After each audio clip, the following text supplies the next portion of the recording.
ರಾಜ್ಯ ಸರ್ಕಾರದ ಮಹತ್ವಾಕಾಂಕ್ಷೆಯ ಮೇಕೆದಾಟು ಅಣೆಕಟ್ಟು ಯೋಜನೆಗೆ ಹೊಸದಾಗಿ ವಿವರವಾದ ಯೋಜನಾ ವರದಿ ಡಿಪಿಆರ್ ತಯಾರಾಗಿದ್ದು ಶೀಘ್ರದಲ್ಲೇ ಕೇಂದ್ರಕ್ಕೆ ಸಲ್ಲಿಸಲಾಗುವುದು. ಕೇಂದ್ರ ಸರ್ಕಾರ ಒಪ್ಪಿಗೆ ಕೊಟ್ಟ ಕೂಡಲೇ ಯೋಜನೆಗೆ ಚಾಲನೆ ನೀಡಲಾಗುವುದು ಎಂದು ಉಪಮುಖ್ಯಮಂತ್ರಿ ಡಿಕೆ ಶಿವಕುಮಾರ್ ಚಾಮರಾಜನಗರದಲ್ಲಿಂದು ಹೇಳಿದ್ದಾರೆ. ಕೊಳ್ಳೇಗಾಲ ತಾಲೂಕಿನ ಶಿವನಸಮುದ್ರ ಗ್ರಾಮದ ಹೆಲಿಪ್ಯಾಡ್ನಲ್ಲಿ ಅವರು ಈ ಯೋಜನೆಗೆ ಸಂಬಂಧಿಸಿದಂತೆ ತಮಿಳುನಾಡು ಅರ್ಜಿಯನ್ನು ಕೇಂದ್ರ ಜಲ ಆಯೋಗ ಸಿಡಬ್ಲ್ಯೂಸಿ ಈಗಾಗಲೇ ವಜಾ ಮಾಡಿದೆ.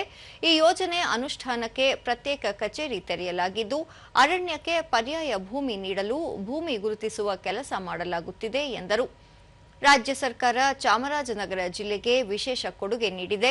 ಕೈಗಾರಿಕೋದ್ಯಮಕ್ಕೆ ಹೆಚ್ಚಿನ ಒತ್ತು ನೀಡುವ ಸಲುವಾಗಿ ಕೈಗಾರಿಕಾ ವಸಾಹತು ವಿಸ್ತರಣೆಗೆ ಇದ್ದ ಅಡೆತಡೆ ಸರಿಪಡಿಸಲಾಗಿದೆ. ಜಿಲ್ಲೆಯಲ್ಲಿ ಕುಡಿಯುವ ನೀರಿನ ಸಮಸ್ಯೆಯನ್ನು ಬಗೆಹರಿಸುವ ನಿಟ್ಟಿನಲ್ಲಿ ಉನ್ನತ ಮಟ್ಟದ ಸಭೆ ನಡೆಸಿ ಪರಿಹಾರ ಕಲ್ಪಿಸಲು ಆದ್ಯತೆ ನೀಡಲಾಗಿದೆ ಎಂದರು. ಈಗ ನಾವು ಡಿಪಿಆರ್ ಕೂಡ ನಾವು ತಯಾರು ಮಾಡಿದ್ದೇವೆ. ಮೇಕೆದಾಟು ಆಫೀಸ್ ಓಪನ್ ಮಾಡಿದ್ದೇವೆ. ಜಮೀನನ್ನು ಗುರುಸ್ತಾ ಇದ್ದೇವೆ. ಫಾರೆಸ್ಟ್ ಜಮೀನಿಗೆ ಆಲ್ಟರ್ನೇಟಿವ್ ಜಮೀನು ಕೊಡಬೇಕು ಅಂತ ಗುರುಸ್ತಾ ಇದ್ದೇವೆ. ಅದನ್ನು ಕೊಟ್ಬಿಟ್ಟು ಈಗ ಹೊಸ ಡಿಪಿಆರ್ನ ಕೊಡ್ತಾ ಇದ್ದೇವೆ. ಸೆಂಟ್ರಲ್ ಗೌರ್ಮೆಂಟ್ ಪರ್ಮಿಷನ್ ಕೊಟ್ಟ ಮೇಲೆ ಅದನ್ನು ಭೂಮಿ ಪೂಜೆನ ಮಾಡ್ತೇವೆ. ಈ ವರ್ಷ ರೈತರನ್ನ ಹೆಂಗೆ ಕಾಪಾಡಬೇಕು, ಕುಡಿಯೋ ನೀರು ಸಮಸ್ಯೆ ಹೆಂಗೆ ಬಗೆಹರಿಸಬೇಕು ಅಂತ ಕೂಡ ಈಗ ಚರ್ಚೆ ಮಾಡ್ಕೊಂಡು ನಾವು ಬಂದಿದ್ದೇವೆ.